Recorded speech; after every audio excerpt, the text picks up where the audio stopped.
What was that rookie year talking about? You know what I'm saying? You coming into a team that's already, like you said, established, winning. Got a starting quarterback. Like we all know, you got to have a competitive quarterback to even be part of the playoff contention.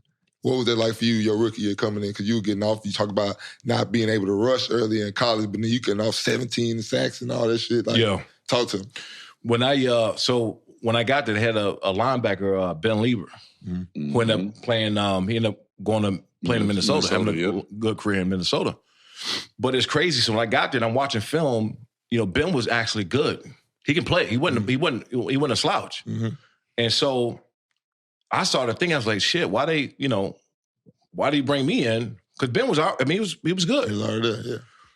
But then I think it was Jamal Williams. It was one of the older, maybe Randall Godfrey, one of the older guys was basically explaining to me, like, they don't need somebody to do their job. They need somebody to take over games. Mm-hmm. And that's when I understood how the whole thing went. Because I'm looking, Ben is everywhere he's supposed to be. If he had to spill a player, so every gap he's supposed to be in, everything, he did everything right. He did everything right, but he didn't have the next step to game changer. Right. And so I didn't start until like close to the middle of the season. Mm-hmm. Well, that's a hell of a linebacker room, too.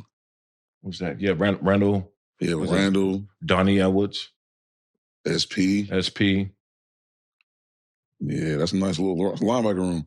Yeah, we had some goons, though. I mean, we had a bunch of goons in that damn defense, bro. Hey, talk to me about like the position change, because I changed position in college going from safety to linebacker, but you just talked about in Maryland not playing down the outside linebacker on the line of scrimmage, but then you playing on the second back end. You know what I'm saying? Even the flow, move. Like, what was the transition like for you on that? Bro, when I got to Maryland, I didn't even know how to pass rush. That's what I'm saying. Because I never had a sack. And so they put me in this position. They was like, hey, we need you to do this, play the run, play this. Oh, and by the way, we need you to rush the passer.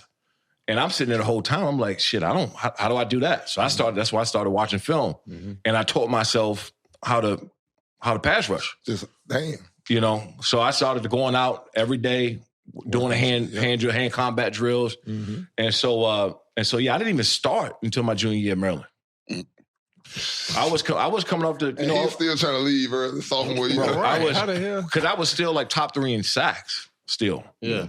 And because everybody knew, and then too, Ray, Lewis's younger brother, Keon Lattimore, ended up playing running back in Maryland. So I got close with Ray too. Yeah. So I had some, between LeVar and Ray, man, they kind of took me under their wing and really took care of me. Yeah. Mm-hmm. And so by the time I got to the league, I was already in the league, mentally. Yeah. And so I had to learn how to pass rush. I had no idea how to pass rush, and I got good at it. I just did it so damn much. And then that's when after my rookie year, I got into MMA. Oh, you were early into it. Yeah. Oh, okay. So you out there dealing with niggas like us every play for the whole game. Explains it, right? Yeah. Got to be able to combat that shit. Yeah. So I got really good with my hands, man. I started training with anybody who was big in that era, like Randy Couture and Tito Ortiz and Chuck Liddell. Mm-hmm. I was during the off season. I was in the gym with them. Yeah. Damn. Hey, that's what's up. Hey, I can see. Yeah. That's how you get ready, though. That's how you get ready to come, especially like you said, pass rush. Did you have like a favorite game your rookie year? Like, probably against Peyton, man. I had 3 sacks against Indy. And that was this game kind of really, at least on the national scale, put me like on the map. Because they had Jeff Saturday, I think Edwin James at running back, they had Marvin Harrison. I mean, it was stacked. Dallas Clark at tight end. Yep. Dog. Come here, Peyton. On the defense, Bob Sanders. So, this game kind of really put me on the map because, for one, they were, I think they might have been undefeated. They were really good at the time. And then, obviously, it's against Peyton Manning. Right. You know what I mean? So that kind of put me on the level of, all week, I remember watching TV and it was like highlights, how ESPN highlights back to back. And that's when everything kind of really kicked off. That's fun. Hate to see you coming. Cooking on Sat him down. Oh, SP. Hey. Oh, yeah, that would have been a flag today. Oh, man, yep. And community service. Oh, yeah. For sure. That right there. How many fines? I know you got plenty of fines. I got 2. That's it? That was it. And one was a host collar against Felix Jones in the preseason game.